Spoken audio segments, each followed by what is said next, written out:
બનાવવાના ભાઈ 10 નું એક જૂથ જો અહીં કેટલા છે ભૈયા 11 કેટલા છે 11 ભાઈ 11 આને કહેવાય એકમ આને કહેવાય દશક શું કહેવાય દશક દશક એટલે 10 નું જૂથ જો હવે મારી જોડે આ કેટલી માળા છે 10 એક માળા છે કેટલી માળા છે હવે પણ માળાની અંદર મણકા કેટલા છે ઋત્વિક ઓ ઋત્વિક અહીં મણકા ગણ ચાલ કેટલા મણકા છે 1 2 3 4 5 6 7 8 9 10 કેટલા મણકા છે 10 ભાઈ આ થયું 10 નું એક જૂથ 10 નું એક જૂથ અને છૂટા કેટલા 1 જો હવે આ 10 અને 1 એટલે કેટલા બની ગયા ભાઈ 11 હવે આપણે અહીંયા માળા બનાવીએ જો હું અહીંયા માળા બનાવું છું 11 ની આપણે ગોળ દોરી દીધું હવે આમાં કેટલા મણકા દોરવાના છે ચલો કરો 1 2 3 4 5 6 7 8 9 10 ની એક માળા છૂટા કેટલા 1 ચલો બોલો 10 1 11 હવે હું બીજી સંખ્યા લખું છું અહીંયા ધ્યાન આપજો ઋત્વિક ઉભો છે નહીં આવી જા ધ્યાન નહીં આપતો એ તબ તક કઈ દઈ રહ્યા બેટા અહીંયા આવી જા ચાલ આગળ મારી જોડે ચલો ભાઈ કેટલા લખ્યા 15 અને આપણે બોલાય છે કઈ રીતે બોલીશું 1 10 1 5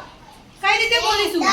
1 5 કેને 10 1 5 બોલાશે કઈ રીતે 10 5 15 10 નું જૂથ અને 5 10 5 15 ચલો ભાઈ અહીંયા માળા કેટલી આવશે એક માળા આવશે ભાઈ એક માળામાં મણકા કેટલા આવશે ચલો ગણો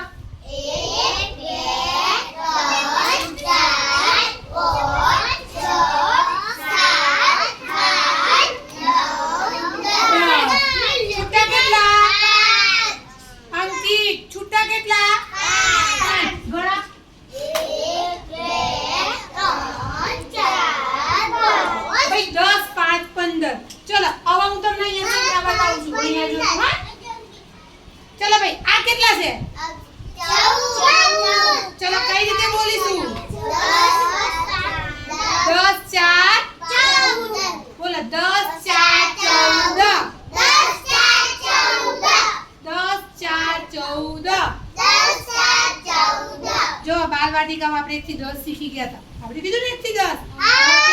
આપણે 11 ની લાઈન શરૂ કરીશું ભાઈ આમાં માળા કેટલી આવશે 1 અને છૂટા કેટલા 4 હવે અહીંયા જોજો હા ચલો ભાઈ આ કેટલા આયા કેટલા આયા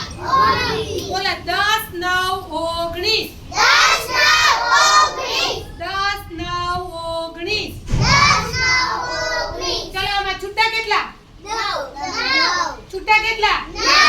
અને માળા કેટલી 10 ની એક માળા કેટલી અને મણકા કેટલા લેવાના છૂટા 9 છૂટા મણકા કેટલા લઈશું 9 10 એટલે એક જૂથ 10 એટલે એક જૂથ અને એકમમાં 9 છે એટલે આપણે છૂટા લઈશું આજે આપણે 11 થી 20 સુધીનું જોઈશું ભાઈ પાક્કું થઈ જશે પછી બીજી લાઈન ચલો ક્લેપ કર દો